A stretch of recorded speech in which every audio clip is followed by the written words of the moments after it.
سال 1985 جب ایک 30 سال کا لڑکا اپنی ماں کو لے کر در بدر ہاسپٹل کی ٹھوکریں کھا رہا تھا کہ ماں جو کہ کینسر کی مریضہ تھی لیکن انہیں کہیں سے بھی اس بیماری کا علاج نہیں مل رہا تھا۔ ہاسپٹل میں لوگوں کا رش، کینسر کے مریضوں کو سستی اور غیر معیاری ادویات کا ملنا اور ڈاکٹر کا مریضوں پر توجہ نہ کرنا اور اس بیماری کا کوئی علاج نہ ہونا اس انسان کو ایک ایسا آئیڈیا دے جاتا ہے جس نے اس صدی کے سب سے بڑے ہاسپٹل چین بنانے میں مدد کی۔ یہ کہانی ہے none other than greatest of all time Imran Khan کی، جس نے اس صدی کے سب سے بڑے ہاسپٹل چین کو بنایا، جس کی فاؤنڈیشن کے آئیڈیا کو دنیا کے نامی گرامی ڈاکٹرز کے ایک کمپلیٹ پینل نے ریجیکٹ کر دیا تھا کہ ایسا پاسبل نہیں ہے۔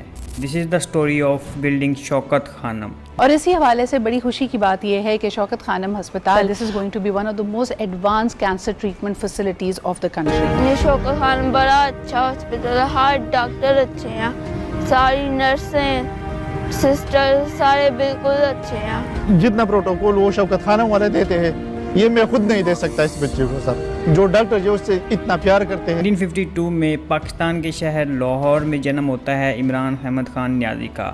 عمران بچپن سے ہی بہت انرجیٹک اور سپورٹس کے شوقین تھے۔ عمران نے اپنی سکولنگ ایچسن کالج لاہور سے کی اور اس ٹائم عمران خان کے دل میں صرف کرکٹ کا جنون پروان چڑھ رہا تھا اور وجہ تھی ان کے کزن ماجد۔ 17 سال کی عمر میں عمران نے کرکٹ ٹیم کے ٹرائل دیے لیکن پھر ایسا ہوا جس سے ان کی امیدیں ٹوٹ گئی۔ وجہ بنی ان کی ریجیکشن۔ ان کی بالنگ سٹائل کو ریجیکٹ کرتے ہوئے انہیں ٹیم میں شامل نہیں کیا گیا، لیکن یہ فیصلہ ان کی ہمت توڑ نہ سکا۔ 1972 میں آکسفورڈ یونیورسٹی میں ایڈمیشن ہوتا ہے اور یہی وقت ان کی زندگی کا ٹرننگ پوائنٹ بن جاتا ہے۔ آکسفورڈ میں صرف ایجوکیشن نہیں بلکہ اپنے گیم کو سائنٹیفک طور پر بہتر کرنے میں لگ جاتے ہیں۔ 1973 سے 1976 تک آکسفورڈ یونیورسٹی اور وارکسٹائر شائر کے لیے کھیلتے ہیں۔ انگلینڈ میں پراپر کرکٹ سسٹم تھا، فاسٹ بولر کو پراپر ٹریننگ، پچ اویئرنیس اور ٹیکنیکل امپروومنٹ کا موقع ملتا تھا۔ انہوں نے اپنی بالنگ ایکشن کو ریفائن کیا، رن اپ کو امپروو کیا اور اسٹیمنا بلڈ کیا، لاجیکل پروگریشن کو بھی بہتر بنایا۔ اس انٹینس گرومنگ کے بعد 1976 میں انہوں نے دوبارہ پاکستان ٹیم کو جوائن کیا اور 3 جون 1976 کو انگلینڈ کے اگینسٹ ٹیسٹ میچ کھیلا۔ اس کے بعد عمران خان نے اپنی کنٹری کے لیے اہم میچز کھیلے اور اپنی لیڈرشپ سکلز کا ثبوت دیا۔ ان کا cricket career gradually international star بن گیا تھا، لیکن اس کے بعد کچھ ایسا ہوا جس نے ان کے کیریئر اور لائف دونوں کو ہلا کر رکھ دیا۔ 1984 میں ان کی مدر کی طبیعت خراب ہوتی ہے اور چیک کروانے پر ان کی ماں شوکت خانم کو کینسر ڈائگنوز ہوتی ہے۔ یہ نیوز ان کی پوری فیملی کے ساتھ ساتھ ان کے کیریئر کی جڑوں کو بھی ہلا کر رکھ دیتی ہے۔ ایک طرف ان کا انٹرنیشنل کرکٹ کیریئر پیک پر تھا، دوسری طرف ان کی ماں زندگی اور موت کے درمیان لڑ رہی تھی۔ پاکستان میں تب کینسر کا کوئی پراپر ٹریٹمنٹ سسٹم نہیں تھا۔ ڈاکٹرز نے کہا لندن لے جائیں۔ عمران خان نے کرکٹ چھوڑ کر ماں کے ساتھ لندن جانے کا فیصلہ کیا اور انہی کے ساتھ رہنے لگے۔ ان دنوں ان کی روٹین کچھ اس طرح سیٹ ہو گئی تھی کہ صبح ماں کا ٹیسٹ، دوپہر ہاسپٹل رپورٹس اور رات کو میچز یا پریکٹس۔ ان کا کیریئر بھی رسکی ہو گیا تھا۔ لوگوں نے کہنا شروع کر دیا تھا کہ عمران خان کا ٹائم ختم ہو گیا ہے، اب عمران خان کم بیک نہیں کرے گا۔ یہ سب چیزیں عمران خان کی والدہ نے سنی تو انہوں نے کینسر کے درد میں تڑپتے ہوئے کہا پاکستان میں اگر ہاسپٹل ہوتا تو مجھے یہ سب نہ دیکھنا پڑتا۔ یہی وہ جملہ تھا جس نے عمران خان کو توڑ دیا، یہی وہ اپروچ تھی جو پاکستان میں اتنے بڑے کینسر ہاسپٹل کی وجہ بنی۔ اس دن کے بعد عمران خان نے صرف ایک پرومس کیا، ایک دن میں ایک ایسا کینسر ہاسپٹل بناؤں گا جو غریبوں کے لیے بھی ہوگا۔ پھر کچھ ایسا ہوتا ہے جسے عمران خان کی رہی سے ہمت ختم ہو جاتی ہے۔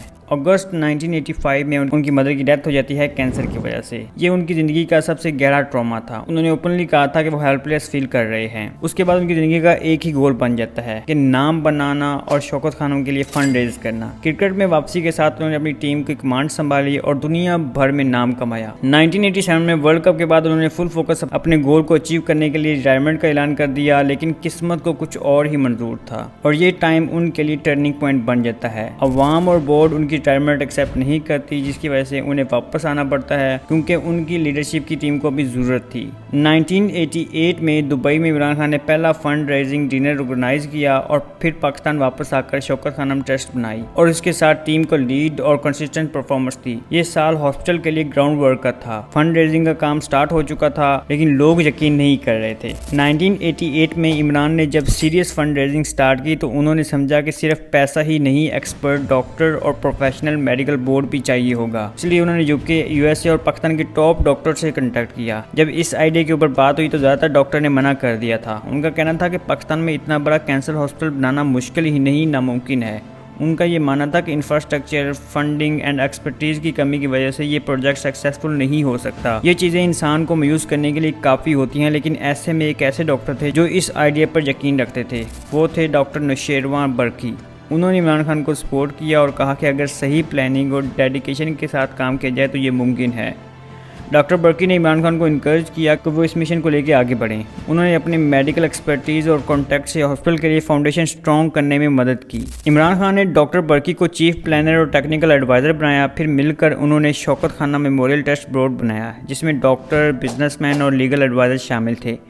1990 میں جب پبلک کو بتایا گیا کہ ہاسپٹل بن رہا ہے تو لوگ ہنس پڑے، کہنے لگے اب عمران ہاسپٹل بنائے گا، یہ کوئی کرکٹر کا کام تھوڑی ہے۔ لیکن عمران نے ٹرانسپیرنسی اور ویژن دکھایا اور ہر پیسے کا حساب دیا، ڈونیشن باکسز لگوائے، ٹی وی کمپینز کی۔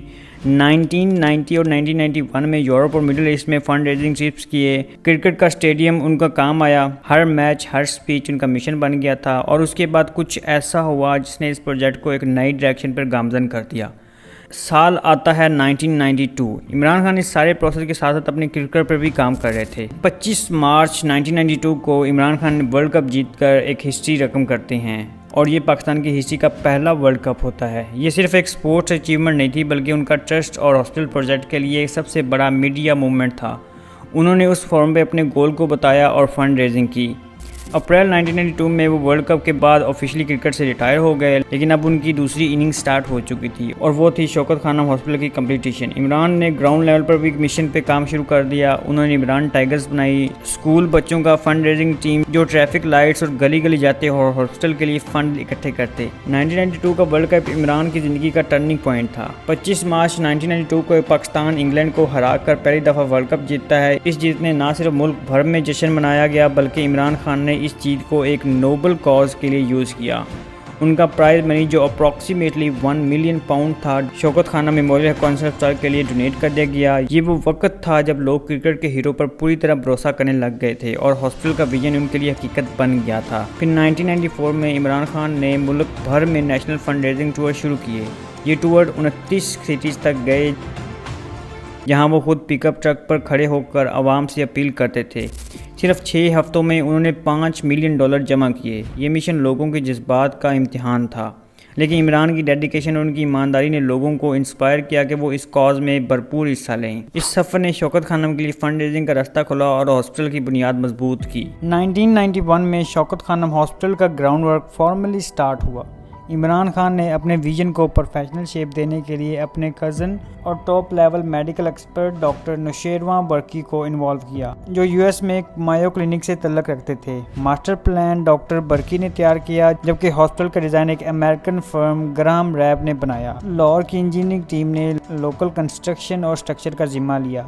ہر چیز پلان تھی، ورلڈ کلاس اسٹینڈرڈ کا ایم تھا۔ 29 دسمبر 1994 کو جناح اسٹیڈیم لاہور میں انیگوریشن ہوا، لیکن یہ VIP ریبن کٹنگ نہیں تھی۔ پہلے ریبن ایک چھوٹی سی بچی نے کٹ کیا جو پہلی پیشنٹ تھی۔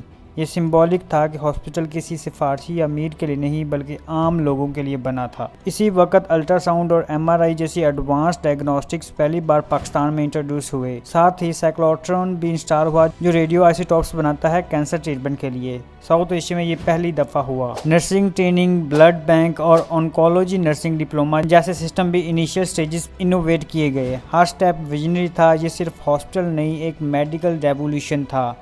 29 دسمبر 1994 کو شوکت خانہ میموریل ہسپتال اینڈ ریسرچ سینٹر لاہور میں ورکنگ میں آیا۔ اگر کینسر کے علاج کی بات کی جائے تو شوکت خانم ہسپتال ملک میں کینسر کا علاج کرنے والے ہسپتالوں میں پہلے نمبر پر ہے۔ شوکت خانم ہسپتال کے لیے بڑا اعزاز، عمران خان نے قوم کو کریڈٹ دے دیا۔ یہ صرف ایک بلڈنگ نہیں تھی، یہ عمران خان کے ایک مشن کا نتیجہ تھا جس میں انہوں نے اپنی ماں کے وعدوں کو نبھایا۔ پہلے ہی سال ہاسپٹل کے پیشنٹ کی لوڈ 23,500 آؤٹ پیشنٹ تک پہنچ گیا، جو بالکل اس پروجیکشن کے برابر تھا جو انیشیل پلاننگ میں طے کیے گئے تھے۔ سب سے یونیک بات یہ تھی کہ 100% ڈونیشن بیس ہاسپٹل تھا۔ اس پروجیکٹ کو کسی کمرشل یا کارپوریٹ انویسٹر نے فنڈ نہیں کیا تھا۔ 67% فنڈنگ پیور ڈونیشن سے ہوئی، جس میں عام لوگوں کا پیسہ، چھوٹی چھوٹی رقمیں اور عمران خان کا جذبہ شامل تھا۔ باقی 33% کریڈٹ لون جو کہ اسٹریٹجک فائنانس کے تھرو مینج کیا گیا۔ یہ ماڈل رسکی تھا، لیکن عمران خان کا ٹرسٹ لوگوں پر اتنا گہرا تھا کہ یہ امپاسبل کام بھی پاسبل بنا۔ ہر روز ہزاروں لوگ علاج کے لیے آتے بنا کسی سفارش اور پیسے کے۔ یہ پاکستان کی ہیلتھ کیئر کی ہسٹری کا ٹرننگ پوائنٹ تھا، جہاں اخلاق اور ایمان نے سسٹم کو زندہ رکھا۔ شوکت خانم ہاسپٹل کا مشن کلیئر تھا، ہر کینسر پیشنٹ کو high quality treatment free of cost دینا، مگر یہ مشن آسان نہیں تھا۔ جیسے جیسے پیشنٹ لوڈ بڑھتا گیا، بجٹ کرائسس سامنے آتے گئے، خاص کر جب میجورٹی پیشنٹ غریب اور ڈیزرونگ تھے۔ 1995 ٹو 2005 کے درمیان ڈونیشن پر ہیوی ریلائنس اور انفلیشن کی وجہ سے فائنینشیل پریشر انٹینس ہو گیا۔ اس دوران ڈاکٹرز اور بورڈ کو ایک مورلی ٹف ڈیسیجن لینا پڑا کہ ہر پیشنٹ کو کیوریٹو فلی ٹریٹیبل کیئر دی جائے یا کچھ پیلیٹیو یعنی پین ریلیف کیئر تک لمیٹڈ رکھا جائے۔ یہ ڈیسیجن سائنٹیفک نہیں بلکہ ایموشنل بھی تھا، کیونکہ ہر جان قیمتی تھی۔ ہاسپٹل نے اس کرائسس کا ایک سسٹینیبل حل نکالا۔ نان کینسر ڈائگنوسٹک جیسے C T scan, MRI، ultrasound service کی پبلک کے لیے اوپن کیا گیا۔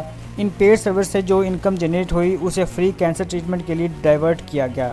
اس ماڈل نے not only financial balance maintain کیا بلکہ مشن کو زندہ رکھا، free cancer care for all. Lahore کے بعد عمران خان کا مشن رکا نہیں۔ 2015 میں پشاور برانچ آف شوکت خانم کی فاؤنڈیشن سٹون رکھا گیا اور کچھ ہی عرصے میں برانچ فلی فنکشنل ہو گئی۔ یہ صرف ایک ایکسٹینشن نہیں تھی، یہ کوالٹی اور انٹیگریٹی کا سمبل تھی۔ 2019 میں اسے جوائنٹ کمیشن انٹرنیشنل کی طرف سے گولڈ سیل آف اپروول ملا، جو دنیا کی ٹاپ ہیلتھ کیئر ایکریڈیشن میں سے ایک ہے۔ یہ اس بات کا ثبوت تھا کہ شوکت خانم memorial hospital Peshawar international standard پہ آپریٹ کر رہا ہے۔ اس جرنی کا اگلا مرحلہ تھا کراچی، پاکستان کا سب سے بڑا شہر۔ 2020 میں کراچی ہاسپٹل کا کنسٹرکشن فارملی سٹارٹ ہوا اور یہ ایکسپیکٹڈ ہے کہ 2026 تک یہ ہاسپٹل کمپلیٹ ہو جائے گا۔ آج کے دن شوکت خانم ہاسپٹل نے 70,000 سے زیادہ کینسر پیشنٹ کو ٹریٹ کیے ہیں اور 3.5 لاکھ سے زیادہ کیسز ہینڈل کیے گئے ہیں۔ سب سے ریمارکیبل بات یہ ہے کہ 10,000 سے زیادہ بون میرو ٹرانسپلانٹ سکسیسفلی پرفارم کیے گئے، وہ بھی موسٹلی فری آف کاسٹ۔ یہ سب ہوا صرف ایک خواب، ایمان اور ایک لیڈر کے انسٹاپیبل جذبے کی وجہ سے۔ 2024 میں شوکت خانم میموریل ہاسپٹل نے 30 سال کی جرنی کو سیلیبریٹ کیا، ایک سفر جو صرف ایک سپنا تھا۔ 1985 میں جب عمران خان نے اپنی ماں کے کینسر سے وفات کے بعد مشن کو آغاز کیا، 1994 میں لاہور میں ہاسپٹل کا پہلا برانچ کھلا اور اس دن سے لے کر 2024 تک 102 بلین روپیز سے زیادہ صرف فری ٹریٹمنٹ پر خرچ کیے گئے۔ ہاسپٹل نے 1 million chemo therapy session, Pakistan کا پہلا PET CT اسکین اور کاؤنٹ لیس لائفز کو ٹچ کیا۔ یہ صرف میڈیسن نہیں، یہ صرف ایک سسٹم کا ریولوشن تھا۔ انفراسٹرکچر، ٹیلنٹ اور ٹرانسپیرنسی نے اسے ممکن بنایا۔ عمران خان نے کہا تھا کہ اگر آپ کا ارادہ صحیح ہو، لوگ ساتھ ہوں، کوئی رکاوٹ نہیں روک سکتی۔ یہ کسی عام انسان کا کام نہیں تھا، مگر ایک بندہ جس نے ماں کی یاد میں ایک مثال قائم کی، کینسر جیسے درد کا فری علاج دے کر گیا۔ This is the true story of vision, sacrifice and resilience.